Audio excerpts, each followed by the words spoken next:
I am so excited to finally be talking to Dale Roberts, an author, YouTuber, speaker. Are you an influencer?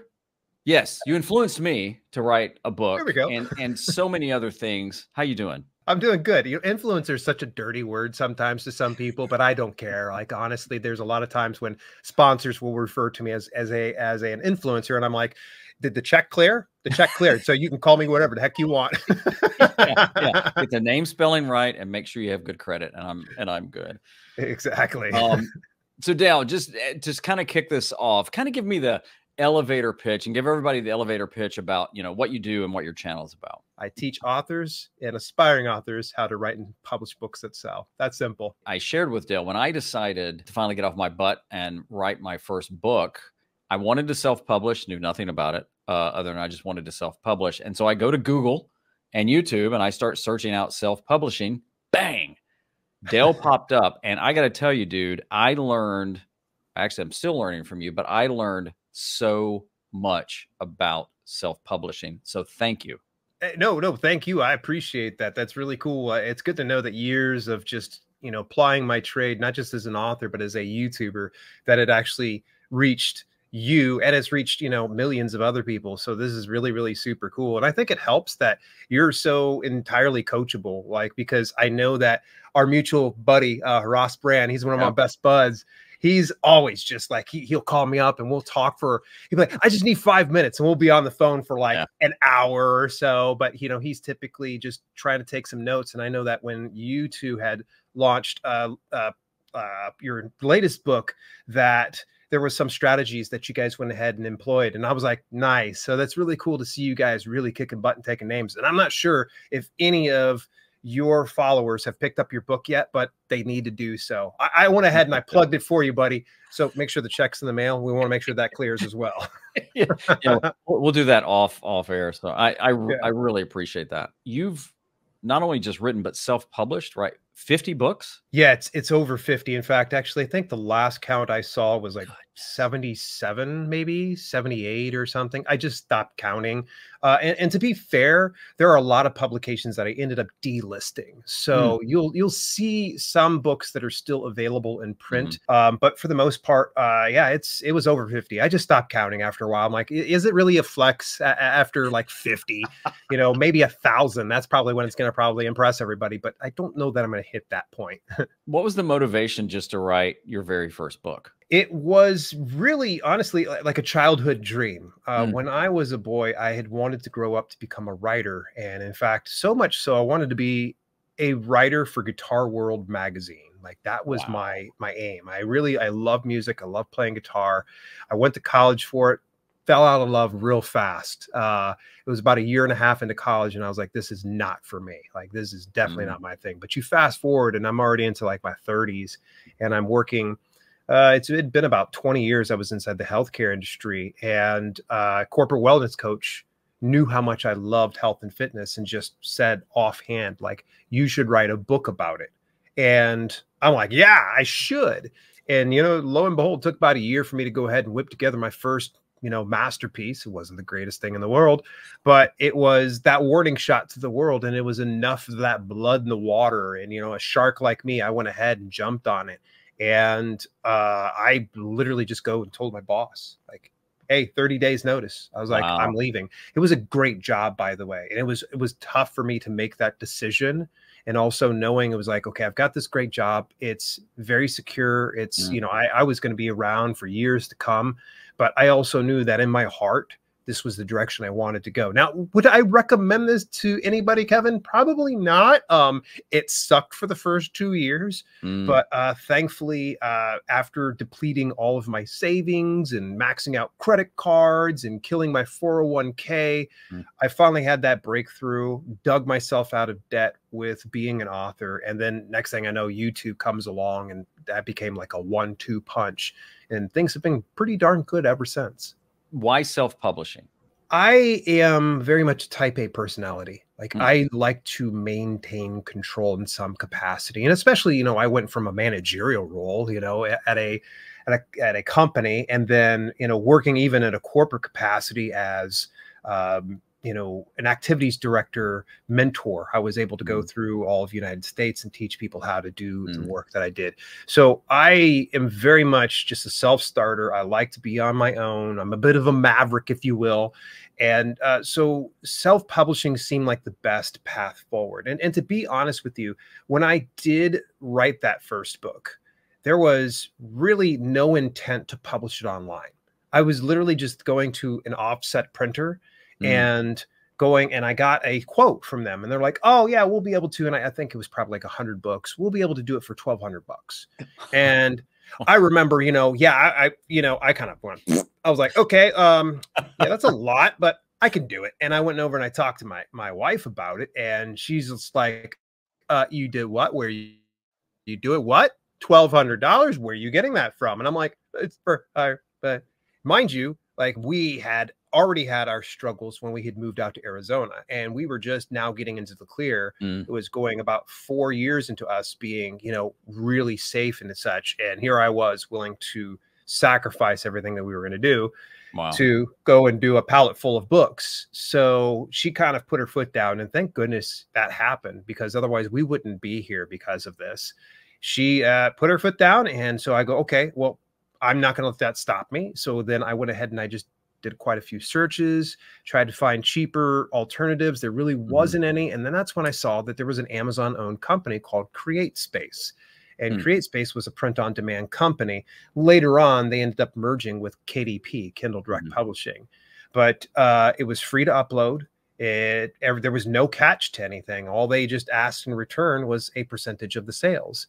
And so I'm like, is this legit? And I started doing some research, and I was like, this is legit. This is real. This is an Amazon-owned company. And so, yeah, that was really the reason. Now, there are a lot of authors out there that think to themselves like, oh, I want to go get a traditional publishing deal with, like, say, one of the big 5 companies, like Simon and Schuster or something, like Macmillan. And to me, I knew that was a completely different path. And it was a path for some authors out there, but I just wasn't willing to go through and jump through the hoops in order to get a traditional publishing deal, only to sacrifice a majority of my earnings and a majority of my control. And see, that's what a lot of authors unfortunately romanticize about getting a trad pub deal, is they think that, oh, I get a trad pub deal and things are going to be easy street. No, they're going to pay you a good hefty advance in order to sacrifice some of your control and some of your earnings, or most of it in some instances. Because, I mean, you're looking at self-publishing where you can get about 70% royalty. You go over to something like a traditional publishing deal, you're looking at 10% or less per sale. Yeah. And mind you, you don't start seeing those royalties until you have made back your advance in a lot of instances. There are very rare exceptions to the rule. I totally understand this, but for the most part, when you get a traditional publishing deal, they give you an advance, which means they give you a nice little big, you know, bunch of cash up front. Could be, I don't know, 5 grand, 10 grand, 100 grand, whatever that might be. But they will take that back in sales. And so after that has been, you know, pretty much recouped, they will go ahead and start paying you that very paltry, you know, 10% or less per sale, which is good for some authors. They're okay with that. For me, no, give me more of the money, give me more of the control. I'll sweat all that other stuff. Should a trad pub deal come across my desk, I always tell people I'm open-minded, but in the same instance, they're going to need to give me a good sweetheart of a deal. Like, they better be giving me something a little bit better than lack of control, lack of copyright control, lack of royalties. Because at this point, it's like, I'm doing pretty well for myself right now. I don't know that I need you. Maybe you need me. To me, self-publishing was the only way to go. And then when Ross and I did our book, it was too. So yeah, you guys crushed it. You just glossed right over that. My gosh, like, you guys are like #1 in 3 categories right now. Yeah. And actually he said yesterday, like, now 6 countries. Ross he's so obsessive about it. When I went to launch my book, he was asking me, like, where'd you get #1 bestseller at? What'd you get? I'm like, Ross, I've been in this business so long, I don't even care about bestseller status anymore. I was like, it's a thing to a lot of authors, but once you've been in this for about a decade, you're more focused on, okay, how can I reach more readers? Yeah. So yeah, it's cool to get in the bestseller status, but I got to tell you, for you guys doing co-authoring, like that's really stellar. It's really good work that you guys have managed that, and the sustainability that you've maintained that rank already for what, you guys are going on a week now, 2 weeks? Yeah. About a week of our official launch. Yeah. That is absolutely really good. Not a lot of authors can accomplish that, especially since considering that's your second book. Yeah. And I think it's his fifth now. Yeah. So yeah. And now he's talking like, man, I've really got the writing bug too. I want to do my own book. And I'm like, yeah, there you go.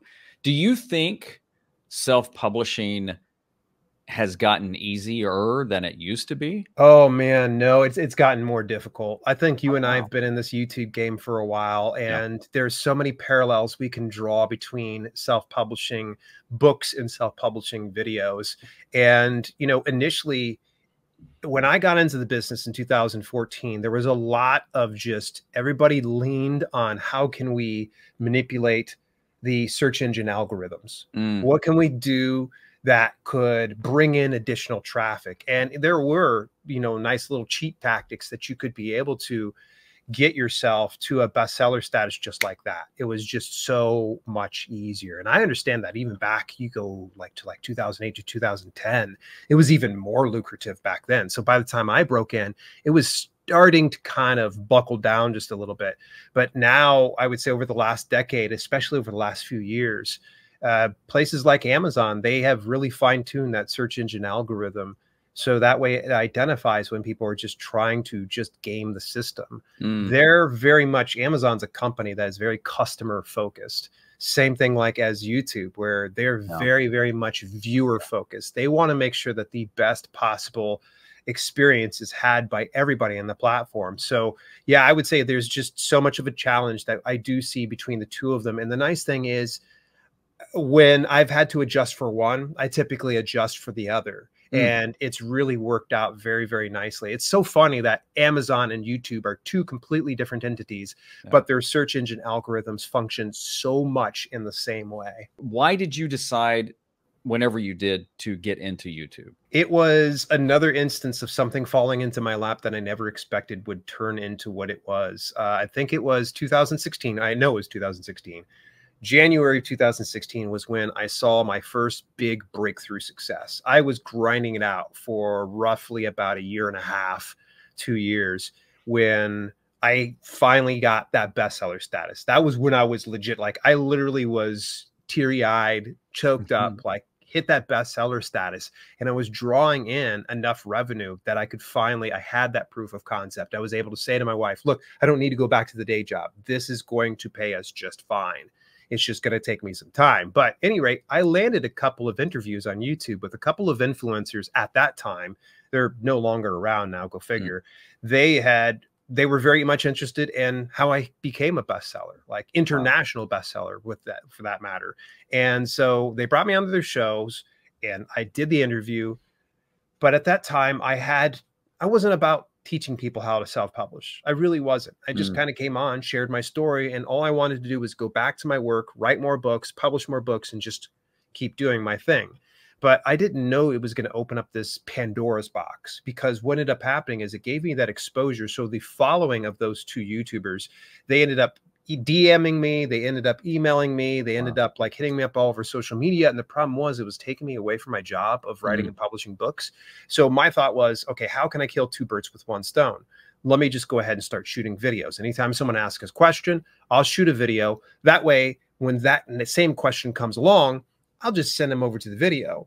Now, little did I know, within a year of me doing the whole YouTube thing, I started thinking like, oh my gosh, I really like this. This is something I really love. Like, and I took to it. I literally was like, from 2017, it was about mid 2017 to 2018, I just went all in on YouTube. I literally, so much so that I put a lot of my book publishing business on the back burner because it was paying me well while I was running some ads and doing all that type of stuff. So I was like, okay, I don't need to publish anything else. Let me just figure out this YouTube thing. So it was that growth period. You see a massive spike in subscribers and viewership within about 2018 was when it really like blew up. I think I was starting to hit like 10,000 subscribers, and it started really treating me very well. Compare, contrast, creating content for YouTube versus working on a book.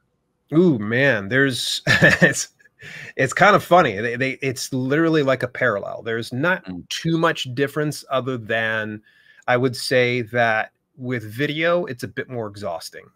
You're a bit more isolated when you're writing a book. You don't need to worry about talking into a camera, although that is one way you can do it. But for the most part, whenever I'm over here touch typing, putting together a book, things like that, I don't have to think too much. It's almost second nature for me. But when it comes to the production of a book and a video, it's very similar. Now, there are some folks out there that just raw dog it. They just go right into doing a video with no issue. They're like, boom, all right, I'm just going to go ahead and shoot. I'm good to go. Edit this stuff. I'll fire it off. For me, I'm very much, again, already said, type A personality. So I want to have control over things. So I typically will outline a video at the very minimum. So I have like bullet points on my teleprompter, or I'll fully script something. Typically, whenever I fully script something, it's because I want to make sure that whatever I'm saying and delivering is exactly how it should come out. I typically do that for things like sponsored videos. Yeah. So like that way, a sponsor's not like, oh, you said something wrong, and then I have to go and reshoot it and send it back, and then reshoot it and send it back, and things like that. So what I'll typically do is I'll put together that script, shoot it, and then they'll say yay or nay, or they'll say, oh, could you just tweak this one line? And I could be able to do that. But yeah, there's so much that works for books as it does with videos. And the really cool thing is you're the very first interview I've shared this with, that I'm right now in the middle of a launch for an 8-part series about publishing. Wow. And part of that launch is creating the ebook, the print book, being paperback and hardcover, the audiobook, and a video series. And so what I'm actually doing is I'm taking the actual manuscript for the book and I'm putting it into my teleprompter and I'm reading it. And now I'm able to make this accessible for everybody. So if someone looks at my book and they go, I really don't feel like reading. Come on, let's be honest. It takes time and it takes a lot of mental bandwidth for you to open up a book and try to read and consume it. Whereas with a video, you could just put 2x on that puppy right there and you're done with that content really, really fast. So I had decided to do this with this whole series. Now, have I launched the video series yet? No, obviously doing videos is a lot harder, especially when you're looking at a full video series versus putting together a book, at least for me, because putting together a book, wake me up out of a dead sleep and I'll be able to put together a book for you. Which one do you enjoy more? Do you enjoy writing the book or do you enjoy producing the videos? I won't lie in telling you that isn't that funny whenever I won't lie. I think I saw a Ryan George video about that. I won't lie. Well, you probably shouldn't. When have you? Yeah. Wait a minute. So everything up to this point, everything else has been a lie. Yeah. So I am very honest when I say this, that writing, 100% writing, because I'm able to stay in my own little world. I'm very much a loner in the aspect that I can be very, very happy just entertaining myself. I was like that as a kid, like, just put me in my bedroom. I would just read books for hours at a time. I'd play with my G.I. Joe figures. I was very much a self-entertained kid. So even as an adult, I'm very much self-entertained. I imagine though, as time kind of goes on, because here's my grand plan, is that by next year, I will be pivoting to writing fiction. And that was where I was headed originally, was I really wanted to write fiction books. And I need to start now because, I mean, I'm hitting 48 years old here next month, and I have to start to think about the future. And I don't want a camera crammed in my face when I'm, 70 or 80 years old teaching people how to self-publish. So I'm thinking about the long term. So I know that eventually video it's going to go on a shelf somewhere. I'm just not going to be up for it. I'll probably continue to write books and such because it's something I really love. I'm very passionate about. Now, that's not to take away from video. Love me doing some video. I am a ham for a cam. Obviously, I wouldn't be here if I didn't love video. I'm glad you said that, because I think people think, well, I can only have to do this one thing. It's like, no. And now even in the pivoting world, you know, because I know you wrote a lot of fitness books, and then a lot on Amazon and self-publishing, and now fiction. There is something to be said about the old adage of the man who chases two rabbits gets none. So I would recommend that if anybody is multifaceted, you know, multi-interested in things, definitely scratch that itch. But if you're looking to go beyond a hobby, what I would recommend is really nail down that one thing. So that way you have something to support you. So for instance, I was 2 years into the business. I was making a pretty good revenue. And I think it was January of that, you know, 2016. So it was about April of 2016 that I ended up starting YouTube.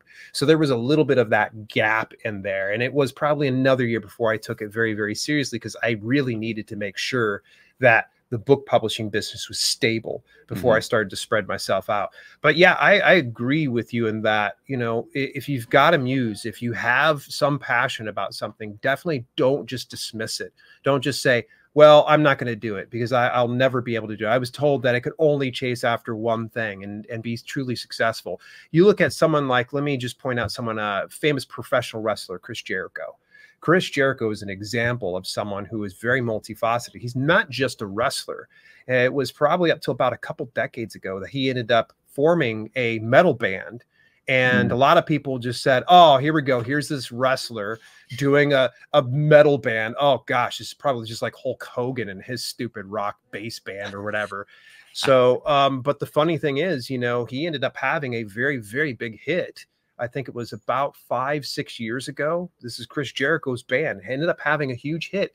And if he would have just denied that muse, if he did not at least pursue it in a part-time capacity outside of wrestling, he never would have really known. And so now he is a wrestler. He's an actor as well. He's a musician, and he's doing it very successfully. Oh, and podcaster as well. So he's a great example. And sure, some people might say he is the outlier, but I just want to kind of point out that there is a success case study out there that you can look at, whether it be Chris Jericho or a Dale L. Roberts or even a Kevin Kolbe. There are examples of people who can be multifaceted. So don't try to just say, well, I can't do it. Just give it a shot. At least if you can kind of cement whatever that one direction is, and then start to slowly pursue that other direction, it will make a difference. So for instance, I told you already, I'm a musician. I like writing music on the side. So I actually spent probably about 3 hours last night just writing music. Now, will I monetize that music? Not right now. I'm just pursuing it right now as a hobby, as a passion of mine. If it leads to something that will be monetized, you know, I'm not going to lie again. You know, it's like I've been lying up to this point. We'll just go ahead. Then I'll just get to this part of the video. yeah, exactly. Boy, I'll tell you, today's the title of this one's going to be "Not Gonna Lie" with Dale L. Roberts. But you know, I like that too. I mean, I don't know, call it journaling. I don't know what it is, but you know, I write a lot of stuff that will probably never see anything other than just, you know, staying in this notebook. And I'm okay with that. But I've shot videos that it's like, yeah, you know, that's just for me, you know, and things. But I like going through the reps. I think funny when I'm doing it, I'm not thinking of like I'm training. I just do it to do it. So I could see you writing the music, whether it got monetized or not, but just the fact that you love that, you're probably good at it, and you want to do it too. So again, you know, I think for anybody listening or watching this, you can create things that never see the light of day. I mean, don't do everything that way, but it's okay too, because I think that's how we find other things that we didn't think we would like to do, I say this about live streaming. If you've never live streamed, you don't know whether you're even good at it or not. Just try it and you may go, dang, I really like this. It's actually easier. Live streaming is a rush, by the way. Like I've done it hundreds of times, and a lot of people want to know, like, oh, you do it. You're so natural at doing it, Dale. Like, And I'm like, really, I'll be honest with you again. Here we go. Not going to lie. It's part of the show's theme today. I freak out before every live stream. Do you really? Sweat profusely, but when I'm done with it, I feel accomplished. I'm like, yeah, I kicked some butt on that one. I did all right. I did all right. Yeah, but yeah, live streaming is a blast. You actually have 2 channels, and one I think is like right at 100,000 or more, and then you've got your podcasting. So talk about why 2 channels and what's the difference between the 2. There was a lot of confusion initially because both of them were called Self-Publishing with Dale, and the one was the Self-Publishing with Dale podcast, and then the main one was Self-Publishing with Dale. Now, I ended up clearing up some of that confusion a few years ago when I pivoted the main channel, that's the large one you saw, to just my name, Dale L. Roberts. So that way, there was no question about it. So the main channel was for polished and produced videos. I was finding myself very frustrated anytime I was doing some live streams over on the main channel. I was losing subscribers. Every time I was going live, I was losing subscribers, but I wasn't looking at the big picture. Back then, I was like, oh my gosh, I lost a dozen subscribers on here. And then it was like about a couple months later, here I have a couple dozen new subscribers from these live streams. So I just shot myself in the foot. So I was like, okay, screw it. I'm going to stop live streaming over on that main channel, and I'll just start live streaming on Twitch. And I was like, I'm just going to go ahead and start shooting some podcasts, because I'll just get that audio podcast, upload it, syndicate it across all these different podcasting platforms, and be done with it. Problem is Twitch is just a fickle beast. Like I just, you know, I got myself fully monetized, but the problem was it's just a popularity contest over there. They do not have an algorithm of any sort that will serve an audience. All they do is who's most popular will send the most people over towards those directions. So I lasted there on Twitch for about roughly a year. It was about 2018-ish that I was doing the podcast. And then, I don't know, I was exporting all of my videos from Twitch over to another channel, and I was just dumping them. And I was like, yeah, just in case I ever need it one day. And then I was just like, I looked at it, I had all this big backlog of videos. And I'm like, what if I just push the start button on those? What if I just listed those ones? Let's see how this goes. And lo and behold, I just start launching these videos one after the other, after the other, after the other. And I start picking up subscribers, and I'm like, screw Twitch. Let me go over to YouTube. So I ended up moving over to YouTube. And so the biggest difference I tell people between the main channel and the podcast channel now is you're looking at raw, unfiltered Dale. If you don't like raw, unfiltered Dale, then you're probably not going to like the podcast. I just go into that. I have a rough idea of what I'm doing. I have bullet points and an outline. I never script anything except for maybe some like ad copy if I have a sponsor. Right. But otherwise, it is what it is. And when people show up for the live broadcasts, I'm literally like, they know ahead of time, I'm just recording the audio content. So you're not going to see a lot of like flashy transitions. You're not going to get some B-roll over top of things. You're not going to get anything clipped out. It's going to be what it is. And the same thing goes for the audio podcast. I just take that audio that I've recorded live, brush it up a little bit, and send it on out. It's not just a big deal. But with the main channel, though, it's very produced. I really try to take my time and think about, okay, what do I want to do here? How do I want to communicate it? And how can I differentiate this from the podcast? And the funny thing is the podcast is actually proved to be like my testing ground. It is the purest form of my audience I can get. The reason why it's the purest form is over on the main channel, I made the mistake of deviating from my niche of teaching self-publishing. Sometimes I was doing some tablet reviews, and I was doing some Kindle reviews, and I was doing some talking about Twitch, and it was just bringing in a scattered audience. Hence probably why I was losing subscribers when I was going live. They were like, this isn't about Kindle or a tablet. What's this guy talking? I don't care about publishing books. I just want to hear about the latest Amazon Fire tablet. And this clown's over here talking about publishing books. So there wasn't a very pure audience on the main channel. So it's pretty massive, 97,000, I think we're right now. So we're just shy of the 100,000 subscriber mark. But with the podcast, it's pure. I never deviated from talking about self-publishing and writing over there. So I've been able to test things over there. And when I see it take off over there, I immediately take that idea, boom, go over to the main channel. I polish it, make it really good, and make it a better video. So let's just say, for instance, self-publishing company called Draft 2 Digital. I will do a review on that channel. If I see that it starts to take off and there's a lot of engagement on it, I'll take that very same outline, go over, refine that outline, write that script for it, boom, main channel. And then I've got myself a killer video, and it's already been a proven concept. So it's just a case of pulling the trigger. So yeah, that's why I know that's a very long-winded answer to why do I have 2 channels? If I had to do it all over again, I would have kept it on 1 channel. Yeah. But, you know, I will say, though, I haven't heard that type of strategy before, but since it's already in place, it makes a lot of sense. I mean, it's kind of like you're testing the concept live in front of people, and whether it resonates or not, you've still got that content. But if it does, bring it over here, because there's still a whole world that hasn't seen that. So I really like that.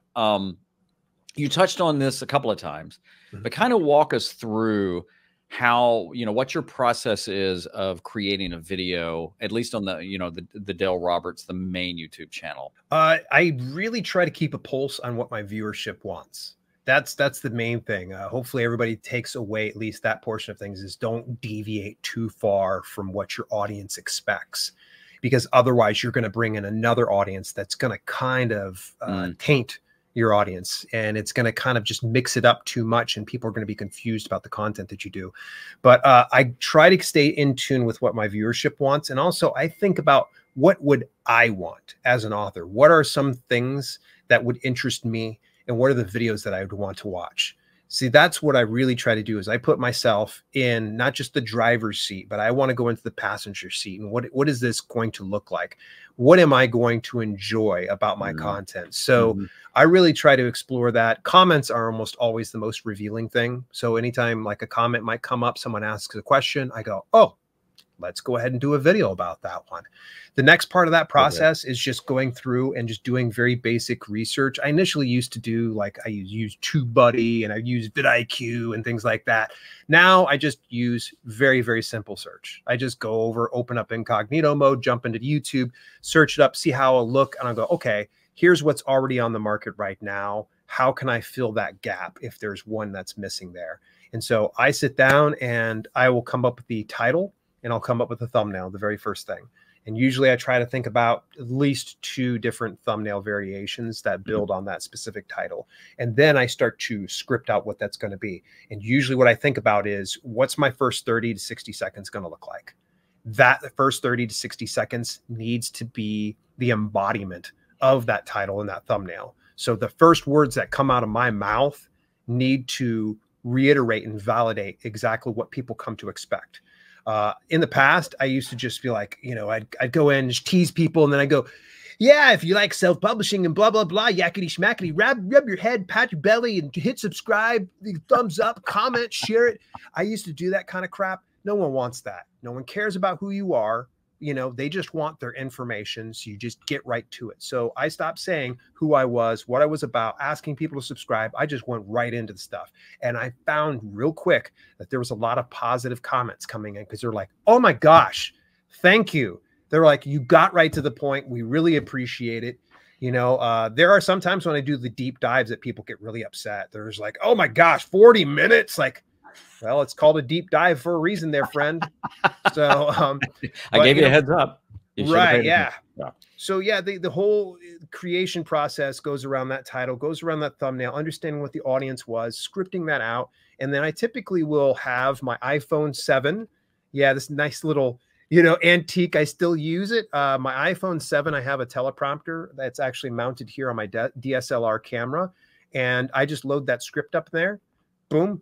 I've got my little thing right here. I typically just keep it right in my lap as I'm kind of talking, and I'll just go through. If I mess up a little bit, I go ahead and go back. If I'm doing something live and I'm doing a script, I just run with it. I'm like, yeah, I know how to speak most of the time. And that's typically how it kind of goes. Now, as far as the editing part of things, it's probably like just about anything that everybody else does. I use software called Camtasia. Am I the biggest fan of Camtasia? No. I keep trying to convince myself to go over and learn DaVinci Resolve, because it's so much more robust with tools. But, you know, Camtasia gets the job done. Wow. I typically take anywhere from about an hour to as much as like 12 hours to produce a video. It just depends on how in-depth it is. Your latest book, I want to touch on that as we're starting to wrap up. Self-publishing for new authors. Oh, he just happens to have a copy. Yes. A guide for writing and publishing your first book. Nice. So yeah. Tell us about that book. So the self-publishing for new authors, that one is kind of it's a love letter to my former self, to the guy from 10 years ago.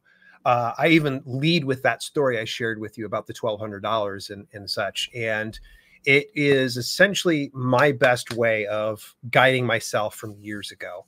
I know there's so many authors that come into this business like I did, where it was like drinking from a fire hose. There's so much you have to learn in the world of self-publishing that it can be overwhelming. And so I wanted to kind of have this guide that I could send all newbies to, all new authors, so that way they would know step by step, beat for beat, what they needed to do to get started. And it's not a case of like, oh, you're going to go ahead and publish it here, here, here, and here. No, I just keep it super simple. Here's one place, start here, and we'll expand as it goes on. It wasn't until I think it was 2021 that I actually wrote this during National Novel Writing Month, November of 2021. And the problem was, it initially was this, 2 books together. So I actually had wrote this entire like monster of a manuscript. But then as I went back and I reassessed things, I was like, these are 2 different books. Because I feel like there's a stopping point for a beginner. Like, here we go, just get this started. Because then advanced comes along and then they're able to build on top of that, rather than feeling like, oh, I've got to get through this freaking tome of a book in order to publish my next book. I felt like it was better that I separated the 2 of those. And that way they could kind of take it one bite at a time rather than just drinking again from a fire hose. So yeah, that was my reasoning behind doing self-publishing for new authors and then advanced self-publishing for authors. Very cool. Very cool. Well, listen, I hope everybody watching and listening to this checks you out online. Your website, Self-Publishing with Dale, I believe. That's it. That's it. Selfpublishingwithdale.com. I so appreciate everything you put out there and just how you're motivating other people, and really appreciate you taking the time to be on this show. Hey, I thank you so much, Kevin. It's just a real pleasure. You and I think we originally crossed paths through mutual good friend, Nick Nimmin. And I know when you started breaking into it, I saw your comments on my videos and I go, oh, I know that guy. Willie Nelson's commenting on my videos. Oh my gosh. I didn't see that before. Now I do. Thank you. I should have just kept my mouth shut. So listen, thanks so much for being on. Thank you. I appreciate it.